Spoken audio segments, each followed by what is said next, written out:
we're back and backer than ever. My nipples are almost out. Your nipples are out. I was not going to say that because I'm a lady, but your nipples are a little out, and that's okay. My nipples are about as in as they can be. Like, there's just so much. Wait, are they busy? No, they're not busy. Busy. Oh, busy.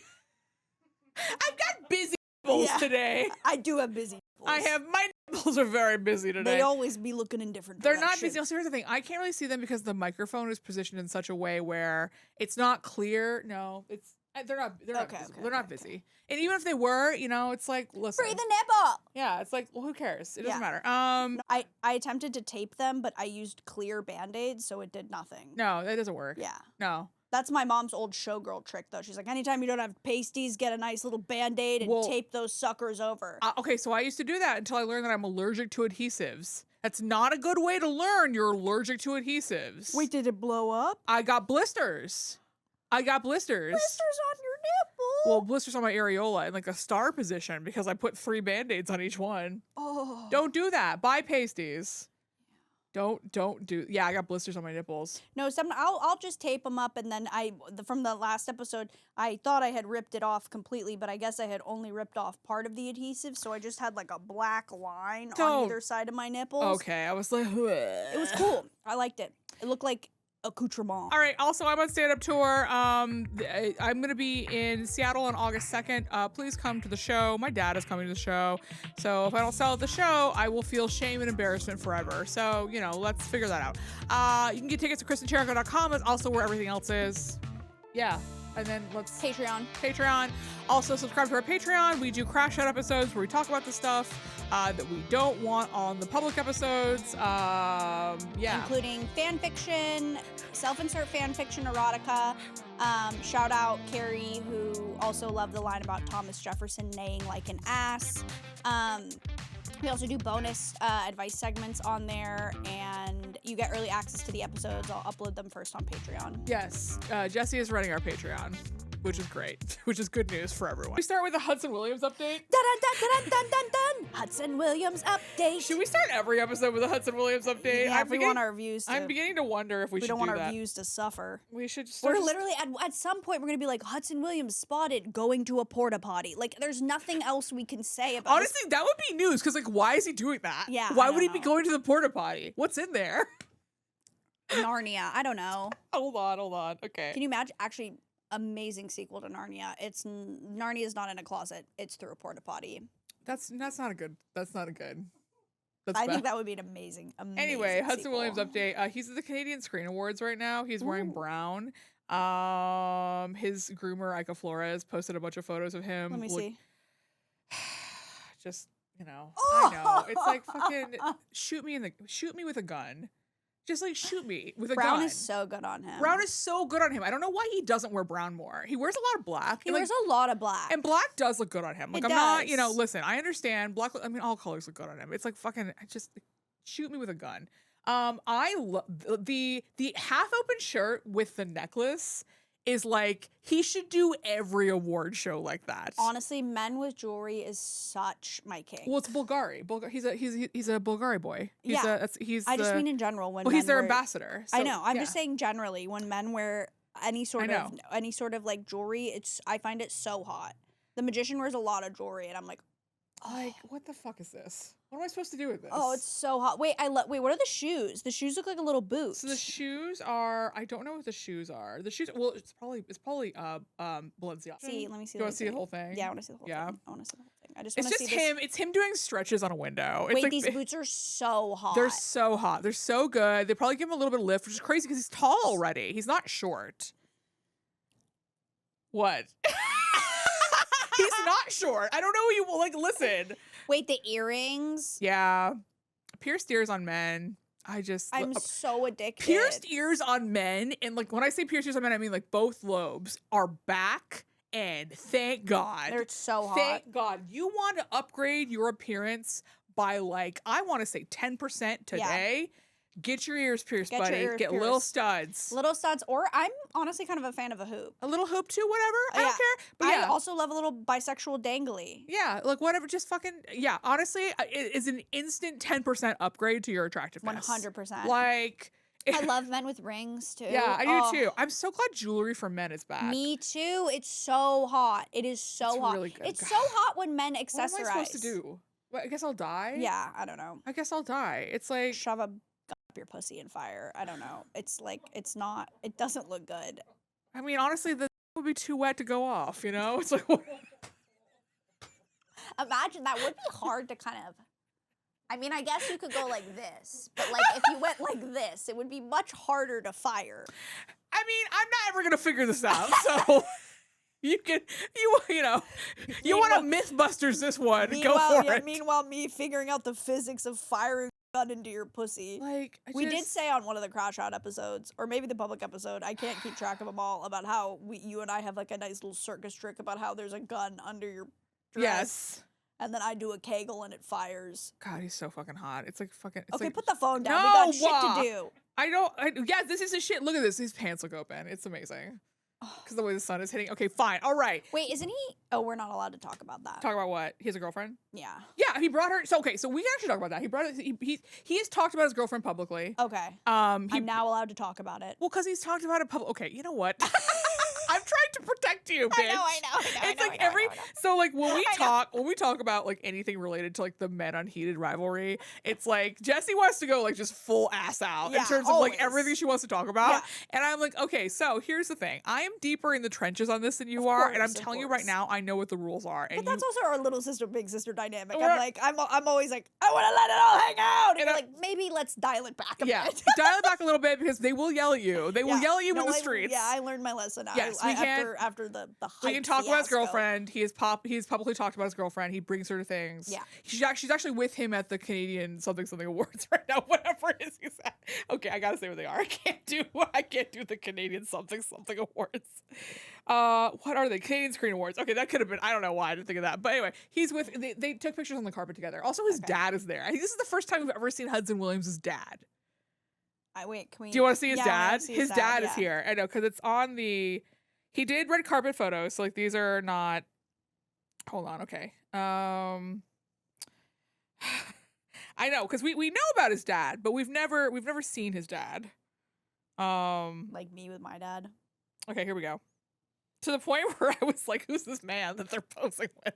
And then I was like, "Wait, that's his girlfriend, his mom, and his dad." Okay, you were saying like, how did someone? We're not saying that. His dad was. You could tell his dad fucked back in the day. You could tell his dad. You could tell his dad was laying pipe down back in the day. That is a white man who I literally saw his face and I know what he looked like young. That I would have fucked his dad. Does that mean I would have fucked Hudson Williams' dad? Well, then you could have been Hudson Williams' mom. Damn, low key though. Low key. Pull her up. Should we do side by side? Well, they're right there. I know. Because they took a picture of like. We are skating. I know precariously on the line. I know, we are. No, we're not gonna swoop. We don't have to swoop. We don't have to swoop yet. This is his mom. Gorgeous. I know, beautiful. His mom is beautiful. Yeah, you didn't see. So at the Gold House did a party. I remember. Where he and his mom were smoking cigars. Okay, well, listen. But but she hasn't been on like the carpet like that. No, but also like I just realized that his mom. He's coordinated with his mom because his mom's wearing also brown. Yeah. Also wearing brown. I saw Dumois, and this is a Dumois report. This is not me, whatever. But I saw Dumois. Someone submitted a blind item about. We're gonna have to cut this. We're gonna have to cut this. I know. I'm sorry.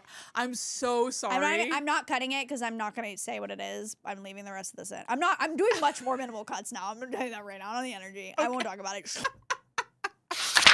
Oh, all right. Well, I gotta be much more careful about how I talk then. No, I'll obviously cut whatever you want me to cut like that. I just meant with my shit. Oh, that makes more sense. Yeah. Okay. Okay. Listen, I don't know if you know this about me, but I'm very stupid. Okay. That's not even remotely true. That's literally not even remotely true. Girl with masters says, I don't know if you know this about me, but I am stupid. Girl, what? Doing like a lot of like these editor meetings. One thing I kind of kept saying, which I don't know why. I mean, it didn't really matter. But one thing I kept saying was like, well, I am kind of an idiot. Like I said that like in every meeting. In every meeting I talked about how I was like, well, I'm kind of a moron. Like I don't, it's like it's important, for me to explain a lot of this stuff because like, I'm a dipshit. I don't really know any of this shit. So like it's important, Why for are you people. talking about like this? Why, I don't know, but I did it in every editor meeting. I did it in every single one. Did your agent go, "Hey, buddy"? No, because it's like it's a self-deprecating charm. Like Okay. it's because also it was in the context of talking about like very complicated subjects related to like Well, okay, so then related to like why you're doing native that. children and stuff like that. So like I'm sort of like downplaying. I'm downplaying myself, but I do refer to myself as a moron a lot. Like I do mean, say same, but I have the tape to back it up. Like, what the fuck are you talking about? Like, I talk about how I'm an idiot like all the time. yeah, you're not. But the thing is like I something I've been trying to figure out, with my therapist, but also in general, is where did that come from? That you perceive yourself as stupid? Yeah, that I perceive myself as stupid. Well, I mean, we know where that came from. Yeah, it's because I do it all the time. I'm constantly calling myself a moron. I probably call myself a moron upwards of 25 times a day. It's like a tick. It's like a thing I do constantly. I think part of it is that like you are somebody who has very strong opinions, and so, but you aren't somebody who is not open to feedback. You are open to feedback. So I'll catch you doing it when you'll be like, well, no, that's not it. And then like Bree will say something and you're like, yeah, you're right. I'm a moron. Yeah. And so it's like, it's not like you're closed off to hearing other opinions, but you say things very matter-of-factually. And so I wonder if it more comes up like outside of the dynamics of like playing off like. No, it's a self-talk thing. It comes off like basically I'll do a thing where I'm like, I left a hair tie on the bed. I'll be like, I'm a fucking moron. Or like, oh, I'm such a fucking idiot. Oh yeah, like, you gotta stop doing that. I do that. When I say it like that, like I'm constantly to the point where people in I'm kind of surprised you haven't noticed it. People in my life are like... Well, I think it's because constantly you're correcting me because I am such a emergency grade moron that it's like, it doesn't really come up as much because it's like, hey, Jesse, maybe don't say that. They're going to skewer you. Like, maybe don't call a certain actress a whore. No, but I mean... because of the character she played. I'm just trying to protect you. I know that the woods are dangerous and full of animals. But I think that's also why it doesn't come up as much because I'm constantly like throwing myself into traffic. You do love stepping in it. You're like, I love it. Stepping in it, it's like your favorite thing to do. It's my favorite thing to do. You're just like, where's it? I gotta go step in it. Yeah. I gotta go roll in it. I got a log roll. And it's so funny because like I think some of my like don't say that are like definitely OCD things, but some of them are legit like, girl, you know that's dangerous. What are you doing? Yeah. Well, I don't. That's what I mean. I'm an emergency grade moron. I don't know that. I don't know that that's dangerous. I'm going, why me? Why me? But yeah, I call myself an idiot a lot. I do it constantly. It is a tick. It is a thing that like kind of, I mean, people will be like, don't talk about Betty's mother that way. Like, it's very sweet, but it's also just like, don't talk about Betty's mother that way. But also it's like, it's because. You can talk about Pinky's mother that way though. She is a. No, you're not. Shut the hell up. It is like, it's like, because like my dad has told me this. He's like, well, I mean, your mother used to call you an idiot all the time. And I was like, did you block that out? Kind of. Because here's the thing is that when he told me that, I was just like, how astute. I don't remember that. It sounds right. It sounds accurate. It sounds believable. But I don't really remember her calling me an idiot. I remember you calling me an idiot. Oh, shift blame. I think it's likely that you both did it. I think you both did it. I think she doesn't remember, but I think you both did it. And you don't either. My parents are so funny because like they're both right about each other and completely wrong about themselves. Anyway, we should actually talk about the thing that actually is on the list. Why does accomplishing major life goals still make you feel so empty? I don't know. And what why is that? Because how did you feel after the Netflix The Joke Show? Right? Devastated. Right? Really? Devastated. I'm still coming off it, honestly. Yeah. Why is that? What's going on with her? I think it goes back to like our productivity is our worth, which is something we've always talked about and something we definitely bond about is that like if I don't feel like I'm exceeding everybody's expectations, Yeah. then I'm worthless. Yeah. No matter how much like affirmation I get, no matter how much like therapy I do, it's like if I'm not doing something incredible, Yeah. I am a failure. And then once I've achieved that incredible thing, there's nothing else to overcome. Yeah. And so I'm then left with the ground zero of the wreckage that is me. Yeah. Yeah.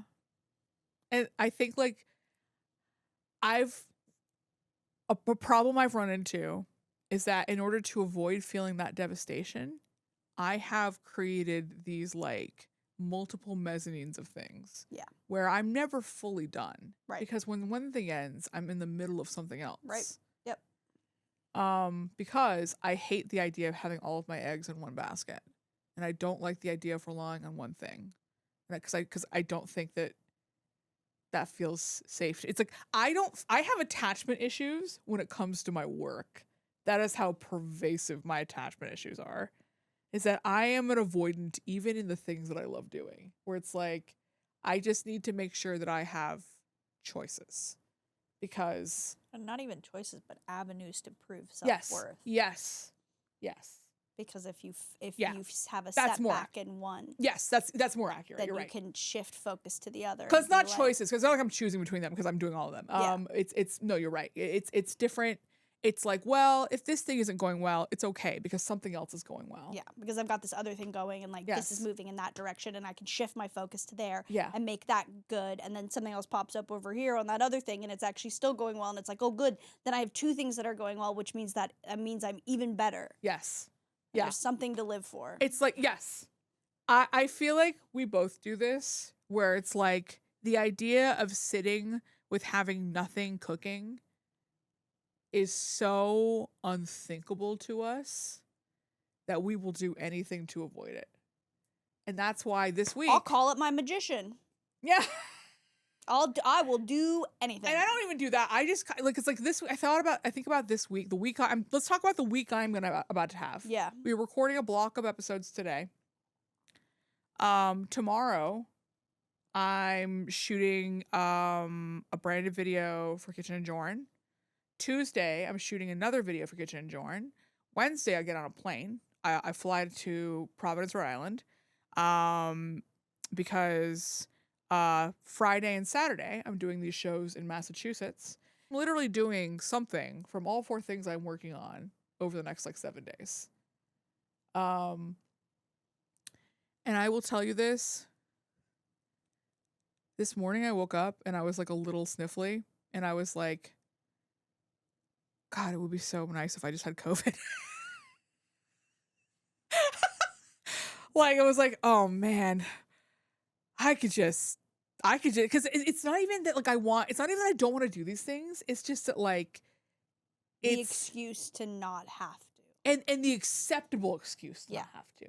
Because like, the undeniable. And also uncontrollable. Undeniable, uncontrollable, acceptable excuse to just clear all that shit right off the board. Yeah. I don't have COVID. Just I love your OCD brain. You're like, oh my God, she thinks I have COVID. She thinks no, I don't. Okay. Also, meanwhile, I literally told you, I was like, I can't wait for us to finish recording so I can go smoke a cigarette. Like I give a fuck about it. Like at this point, I'm like, meanwhile, you catch me licking a toilet. Like as if you gotta stop doing that. They're not delicious. I keep saying anything to get closer to him. Kidding. Are you? Yeah. Is that a joke or it's? I said I like sucking dick, not toilets. Oh, they're quite big. You can't get them in your mouth. But no, it's true. I've tried. But fuck, what was I gonna say? Have I talked about sharking out with you? Yes, we've talked about sharking out. Yeah. All right. Oh, I won't talk about that. But yeah. So the reason why I brought this up is I accomplished a major life goal on Thursday, which I can't say, but I talk about on Patreon. Subscribe to Patreon. So Crash Out yeah. episode coming. Yep.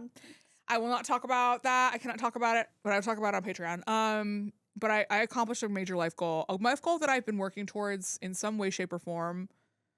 Well, a life goal I've had for like decades, but also something I've been working on in some way for 10 years. Yeah. And I did it.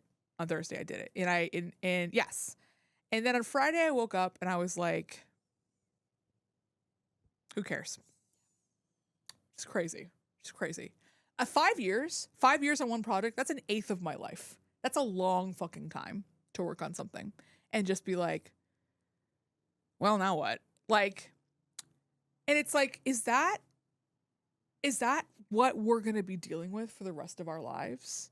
Is that just this over and over again where we're like constantly like the dog chasing the car? And when we catch the car, it's like, well, I don't want to eat this. It's a car. And then we just try to chase another car. Yeah. The only time I've ever successfully overcome this is when I have had a major accomplishment and then I have booked a vacation right after. That has forced me to literally just like, in some way, shape, or form, throw this away. And you want to know something really fucked up? I can't even afford to go on vacation. My vacation that I planned for myself You're gonna be working. I'm gonna be working. This is something I'm actually like really looking forward to, but it's still work. But I do think that is like, that is it. Yeah. I think, right? Like, it's not great that we've got a bunch of shows lined up beforehand and that adrenaline's gonna kick in and there's gonna be another come down from that. Yeah. But I think if you can sit in that moment, at least when you get there at your cousin's, and just like really disconnect and really take the time to like be in a different space and like give yourself the self-talk of like, damn, I did that. And the thing, I'm afraid I'm going to get there and be like, oh no, I'm so burnt out. Going for a week, right? Yeah, I'm going for a week. I mean, it's fine. Yeah, I also take the first 2 days to not. I mean, I also know like how I'm gonna organize this task. Like I've already like thought it through in terms of like. Good, then give yourself at least 48 hours to just fucking be. Yeah, because like I'm 48 hours. I know. Seriously, bookend 48 hours. But it's like, here's the thing. Or a day. Here's the problem with having 4 jobs. There aren't days. There aren't days. Like there really aren't. And it's like while I've been severely like I've been really neglecting writing jokes. I'm very behind on that. Like it's like basically like something is always getting a little backburnered. Kristin, you have an hour. What are we talking about? You have an hour. I know, but it's not a good hour yet. It's not. Oh my God, I'm gonna kill you. I'm gonna fucking kill you. I'm going to throw you down the fucking flight of stairs out there. I'm gonna kick you in your back and throw you down those fucking stairs. Shut up. It's a great hour. Be happy with it. No, because it's not done yet. God. It's not done yet. Okay, yes, maybe it's not done yet, but to say it's not great, it's still a fucking solid hour. And if you wanted to go out on tour with it and refocus your energy on something else and tag a little bit there, you could. No one would be disappointed in you. I know, but it's like I'm also going back to places that I've been close to before, so I want to like bring like a lot of new stuff there. You've been close to or you've done? Close to. Bitch, shut up. Shut up. Shut up! Oh my God, I've been close to them. So they could have felt the jokes from last time, and they'll know. They'll sense that I'm redoing material from the miles away. I hate you, bitch. They'll have the ESP of the previous time I was here, 67 miles away. No, actually, sorry, it's 24, right? I don't even know. However far Foxborough is from Boston. Look it up. I don't know how far. Actually, how far? Well, because like I think if I'm wrong and I look it up and it's like literally 2 miles away, hold on. So it's pissed. not. No, it's far. It's pretty far. It's Foxborough and then Boston. How far is Foxborough, Boston? It is 29 miles. I was close. It's 29 miles, but so theoretically, it's about 40 minutes. So like each minute, somebody will be like, "Oh, she said that thing about her dad last time." She's not. People are gonna remember. That's the thing that they're not gonna remember. I know. So it's okay to focus on other things. I know, but it's not. It's like because I can't be doing the same hour forever and ever and ever. No, girl, you won't be. Your brain will not work like that. But you also just got a major milestone happening where you're working, and that project won't be happening forever. You know what I mean? Like that's gonna be a long project, but it's not gonna be something that like there's an end date to that. All I'm saying is, you can give yourself the permission to literally focus on other things and it not be a failure, because it's the same thing I'm going through right now. I know. It's literally the same thing I'm going through right now. I know, but it's okay if you do it because you're fun and good. It's okay. Listen, I'm not even halfway anywhere close in my career as to where you are. oh, you're also younger than me. More time has elapsed, you know? Still, it doesn't matter. I mean, It does matter. That does matter. The fact that more time has elapsed does matter. That does matter. No, get back here. You sit in that rhetorical problem. Still, though, I mean, I have to focus on other things. I know, but it's like I think the question is like, at what point, how do people feel happy when they've accomplished things? Because whenever I accomplish something, all I can think about is how I need to start on the next thing. I know. And it's like, why do I what is my goal? I mean, I think a lot, I don't know, I was talking to my friend about this the other day, who has a kind of a weird theory about me, where he's just like, I think if you had a better dad, I think you would have a much different life.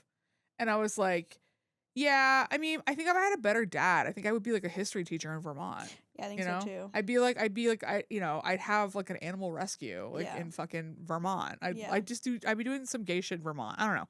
But like, I think that like so much of my personality is built around trying to fill the unending emptiness that I feel all the time, and doing it with the only tools at my disposal, which is my talent and grit and tenacity. And not really ever feeling satisfied, but feeling like I might be working towards satisfied. Because I think, because if you look at my life objectively, I have a life that people are dreaming of. Yes. I have a life that people dream of. I work on things people dream of. Yeah. I work on multiple projects that people would love to do professionally. Yeah. And it's like, and the thing is like, I know this is the case for people who are even like way above me career-wise, where they're still just like, what's next? It's like, you haven't seen The Comeback, but it just is like a theme of The Comeback, is that like, Lisa Kudrow's character lives in this beautiful house, has won an Emmy, has like a storied career where she's been on like multiple hit TV shows. She's a respected person. But it's like not enough for her. It's like there is a gnawing hunger in her that cannot be filled. And so it's interesting this season. The question this season is, what is she willing to sacrifice ethically and in terms of her self-worth in order to fill that gnawing hunger? Like, what is she willing to? It's a show basically like in this is like everyone knows this is what it is, but like in this season she's on a show that's being written by AI. Oh. And so it's like a question of like, what is she willing to, like, how much is it worth to try to chase this unattainable satisfaction? Especially now, especially with how entertainment is, especially with the fact that there are no jobs. And like, I don't think for people like us, the hunger goes away, but I do wonder how much money changes it. I don't know. Because I think if you have the financial freedom to take time off and reflect, I wonder how much that compounds over time in your ability to find other things that you enjoy doing. Yeah. That's not linked to productivity. Mm-hmm. The relationships you're able to grow and cultivate that are outside of the industry. Mm-hmm. Make memories that are core memories that aren't related to work. I don't have any of those. Yeah. I don't have any. I can't stress this enough. Every good memory I have over the last 15 years of my life that hasn't been tainted by something else that's happened in the future has been related to work. Yeah. Every major life experience, every major thing I've accomplished, every major thing I've gotten to do. Except Disney, right? Except Disney.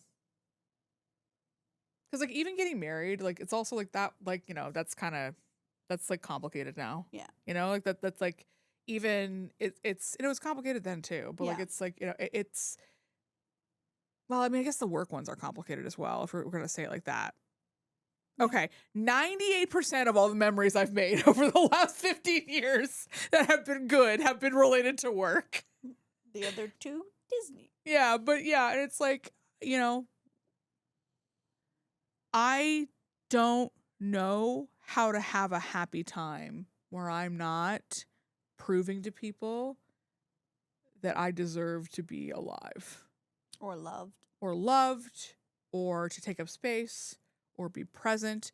The other day I was talking to a comic at a party I was at. And super, I'm not going to say my name, but like super extremely nice man. And I was talking to him, and I think I want to say Sam Morrison came up with something, and I was like, oh, you guys know each other. And I kind of said offhandedly, oh yeah, because obviously all gays know each other.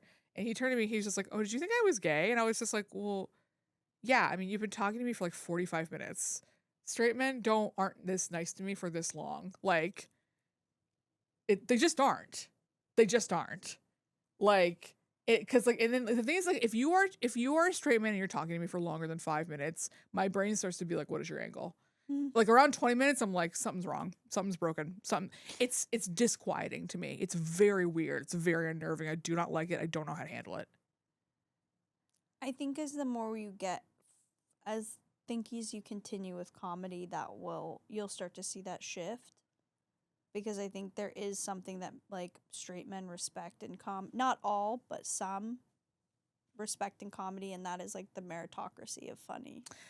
No, they don't.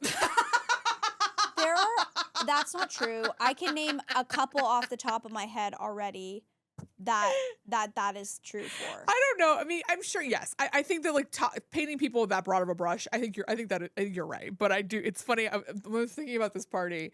Every man who was there, who I knew, who was straight man, I said hi to him for 3 minutes, and then I proceeded to hang out with all the women. I'm saying, like I said, as you get farther along in your career, as your star rises, as people start to understand the caliber of your talent, I think you will see that change.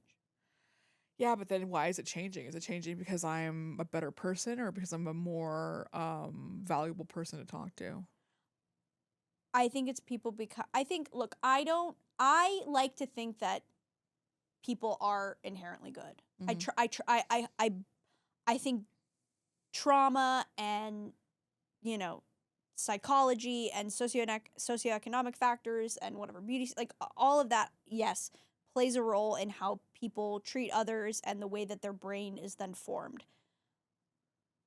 I do think, though, that when it comes to comedy and when it comes to why I think stand-up is one of the only true art forms left within Hollywood is there is a level of meritocracy. Yeah, no, that is true. I do think that and I think that men, you have to be good. Yes, and I think men respond to, I think, male comics particularly, some, not all, but some respond to that level of talent. Yeah. And I'm not saying that that's a good thing in that, why aren't they noticing that before, right? That is a value judgment you can place on them. Yeah. But I do think that talent is an innately you quality, that is inherently something you possess, that is something that you have. And to be seen for that is not necessarily a net negative. I know. I just think it's more I think a lot about how the way that I was raised makes me uniquely well suited to living in this town. I think I've talked about that here before. That it's but I think it's just really hard. It's hard to wrap your brain around. It is, because honestly, there's some days where I wish I could ask my dad, would you like me if none of this existed? Would you like me? Would you talk to me? Say? I don't know. You know what I think he'd say? I think he'd be like, "Well, if you weren't doing these things, you wouldn't be you." I think he would. I think he would I think he would wrap around it, but I don't know. The answer is, here's the thing. I know the answer is no, but the question is whether or not he would admit that the answer is no, and I don't think he would. And that's the thing. It's would I have the friends I have? Would I have the community that I have if I wasn't a person who is constantly trying to make things and do things and be things? I think you would. Your community, your friends, yes, I think you would. But how much of my community exists because we're all like this? Well, your best friend, no. No, okay, yes. But even that's like a situation where it's like, the reason why we are best friends is because we are very simpatico in terms of like, we are both very ambitious people. And we're both ambitious people coming from a lineage of people who did not do the things that we want to do. But I also think, like, you guys aren't in the same industry. No. Do you know what I mean? Yeah. So, like, I don't think that friendship was, like, bonding over shared ambition is different than bonding because you're doing work together. That is true. You're right. But I'm saying, like, if I wasn't an ambitious person, if I was just a person who wanted to, like, run, like, a fucking, you know, if I just wanted to be a person who had, like, a regular job somewhere, you know, would people like me? And I don't know. I don't know the answer to that. They would. It would be different people, but I don't think you're an inherently unlikable person. That's part of the self-talk. Yeah. I'm such an idiot. I mean, that's not real. That's your brain lying. You would have different people around you if you were, you know, a history teacher in Vermont, of course. But you wouldn't be some, you know, isolated I know. And I say history teacher in Vermont because I think, like, that's a very specific choice. Yeah. Because I do... Not that it's degrading in any way. I'm clarifying that, like, that's a very specific choice for me because, like, I do think that there is... You love history. I do love history, and there's a version of me that is less... And by the way, I think you would have been a phenomenal teacher. Sure. Yeah. I actually had a speech coach who told me that, like, I needed to become a teacher. And you would have been a phenomenal teacher. I know. He was very much like, you need to become a teacher. He was like, I think that's... But after watching my mom go through it, I'm so glad you are not. No, I mean, I don't think it's... but the problem is, like, my brain is too broken. My brain is just too broken. I can't... I'm not well enough to be a history teacher in Vermont. That is the problem. That is the central problem. And it's like... It's true. It's fine. It's okay. Listen, it's okay that it's true, but it is true. I just don't know if that's true in the sense that, like... Wait, you're saying your brain is too broken to be? Yes. My brain is too broken. Oh, okay. My brain is too broken. Yes, I agree. Yes, I agree. I agree with that. That I agree with. My brain is too broken. I am not. My brain is too broken to just be a marketing girly. I get it. My brain, it's like... marry a guy and, like, pump out a few kids and... you know, convert to Judaism. Which is so crazy because I inherently enjoy teaching people history. It's something I love doing. I have a lot of Jewish friends. Oh my God. Stop doing this to me. Amber is laughing though.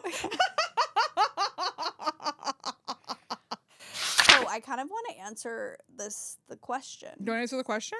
Thank you guys for submitting your questions. Please continue to submit them. You guys didn't submit a lot last week, and I wasn't happy about that. So please step it up this week. We did also. We just posted this like 2 days ago.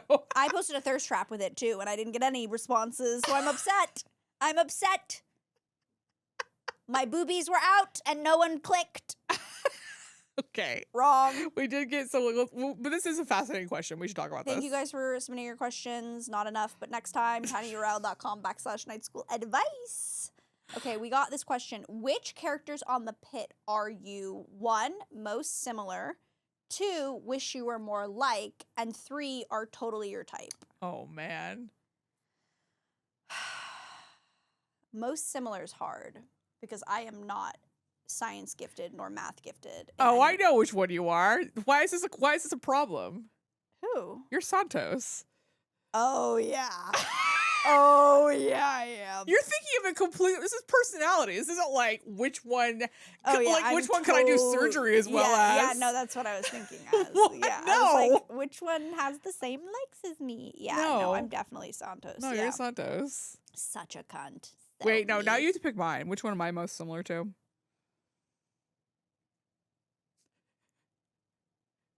Keep in mind, I'm also not good at math. I have 2 that I think you might be most similar to. Okay, which 2? I'm curious. I know which one I would pick for me, but which ones would you pick? I think Javadi. Really? Because you're constantly trying to prove yourself. I think you're very ambitious. I think, to me, the part of Javati that showed me the most, like, true part of her character contextually within the world was when she decided to go on TikTok and get information about where they were holding Jesse after the ICE agents came. Interesting. And I think you are that kind of resourceful. I think you are, like, interesting. If it is right and you know you're right, fuck the rules. Because you will stand by what you believe in, and you will do what's best for the greater good, regardless of whether what the consequences are. Interesting. Wait, what's your other one? Mel. Mel? Oh my god, that's not who I would have picked at all. Go, no, please. Because you have a very caretaking vibe. I think you again, want to do a good job. You very much, that idea that you fuck up in any way scares the shit out of you. Uh-huh. And that, I think that strain of it, I think, is very similar to you, in that, like, you would be that paralyzation she experiences when she might have fucked up, I see in you. That's so wild. I would have said Cassie. Who? Who? Cassie McKay. Bangs. Oh. But I would say Cassie for honestly roughly the same reasons as Javati. It's like because I think that like I think Cassie's a more mature version of that, which I think is why Cassie. Yeah, but McKay, you weren't on fucking house arrest. You would have never gotten in trouble like that. You would have never done that shit. There's no shot. You're that like I think like you're a rising McKay, I would say. I'm a rising McKay. You're a rising McKay, but you're a sun Javati. Am I son Javati? And you're Moon Mel, rising McKay. Like, rising McKay. Wait, okay, no, we're doing this for you too. Okay, so yeah. But do you know what I'm saying? No, I know I'm right, accurate, right? Yeah. That's so funny. Okay. Wait, so because I think your son is Santos. Totally. I think your I think your son is Santos. I think your moon is Robbie. Totally. Your moon is Robbie. Totally. Yeah. And like so. Your moon is Robbie. Like yeah. overwhelmed, but like can only feel good when like I'm working and like feel like I'm in control. Yeah. And then the second I have to actually talk about my feelings, I fucking lose my dome. Yeah. And I think your rising is Langdon. Yeah. Oh, of course. Fucking popping pills. Like. Duh. But I also think that like because Santos and Langdon I think are two sides of the same coin. So I think it would make sense that your sun would be Santos and your moon would be Langdon. Or sorry, your rising would be Langdon. Yes. Totally. Which would very much match my real life astrology because I am a Virgo sun and a Pisces rising, which are sister signs. I am a Gemini sun, Capricorn moon, Libra rising. And after looking at your chart, I'm like, that Capricorn moon is literally holding that chart together for dear life. You have the most air in a chart I have ever seen for somebody this ambitious. It is crazy. That Capricorn is doing all of the heavy lifting. I have a lot of Capricorn in my chart too. And it is carrying your chart. Because it's basically air signs and Capricorn. Yeah. Is my chart. And that's why you're so ambitious, let me tell you. Because otherwise those air signs would float your ass off into space. Like it'd be through for you. Let me tell you. You have the most air in a chart. So much air. You have so much air. I am Gemini in like multiple. I'm a Gemini Venus, a Gemini Mercury. I'm a Gemini. I'm a Libra. And the more I've gotten to know you, I'm like, yeah, you are a Gemini. Like you really, you are such. You are. I'm a Gemini. There's one side and there's another. Not in a fake way, but don't piss her off because she stay pissed.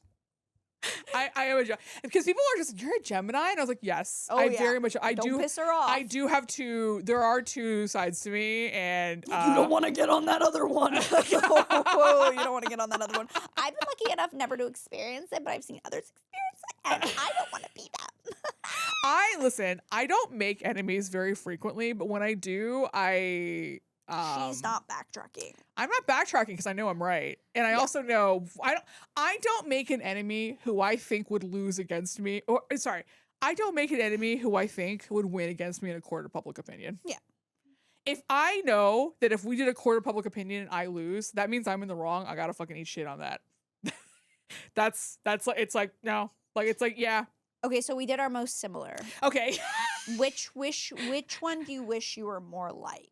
Wish you were more like, I wish I was more like Jack.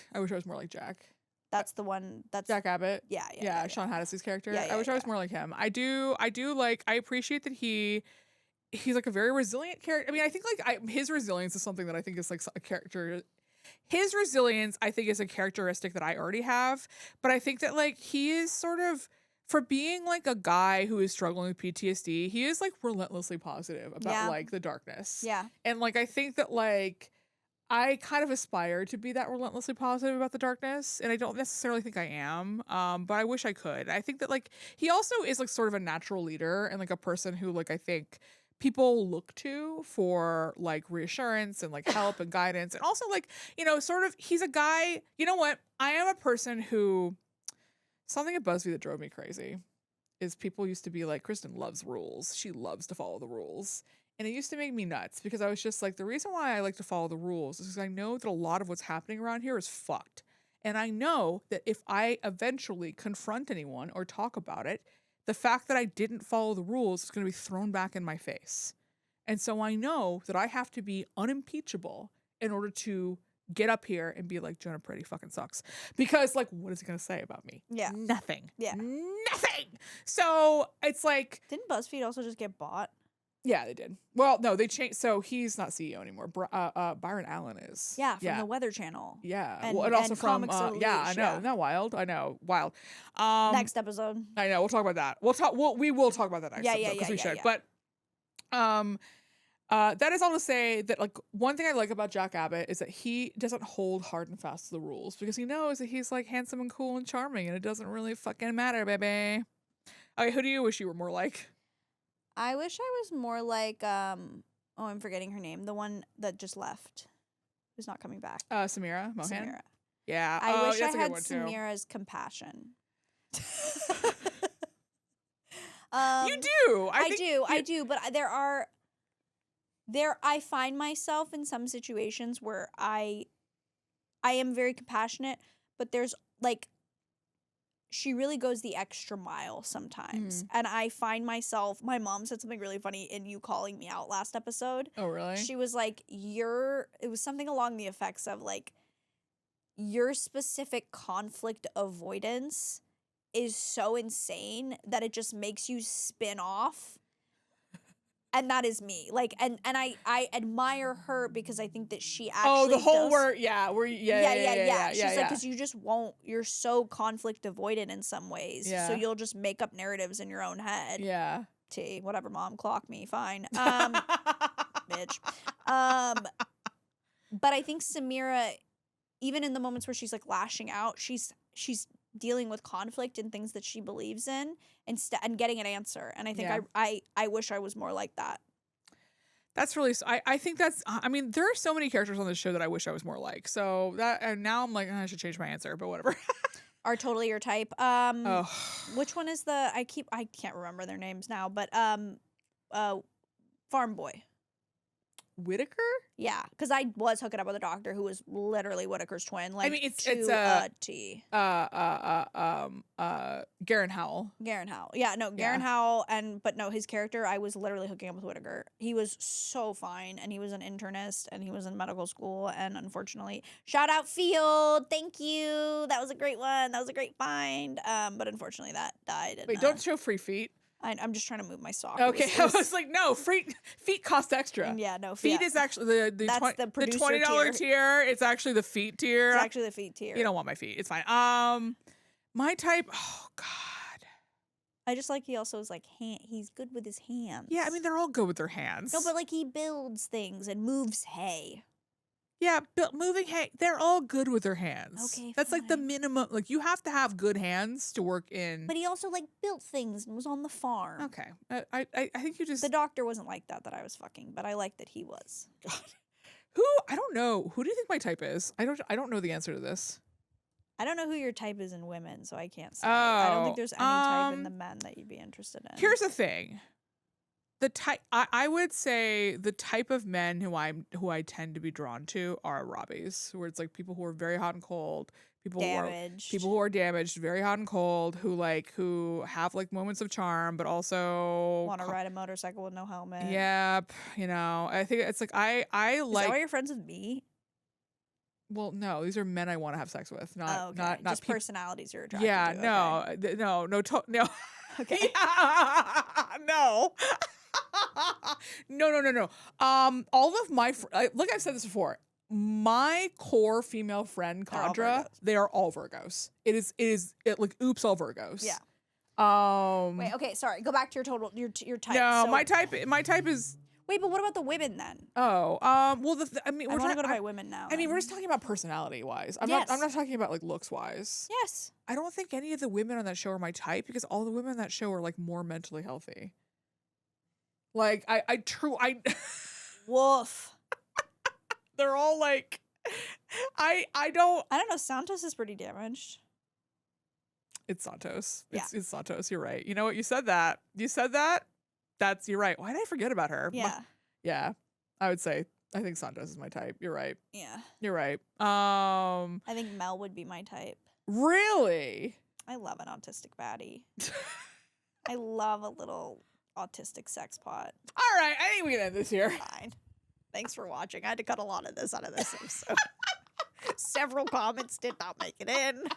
Comment, subscribe, tell your friends about the podcast. It's the #1 way podcasts get around. Please subscribe to our Patreon. We are putting out Crash Out episodes, which are complete bonus episodes that you will not see anywhere else unless you subscribe to the sleepover tier. We also have a $5 tier, which is called the Hall Pass tier, where we will have bonus advice segments to accompany each episode.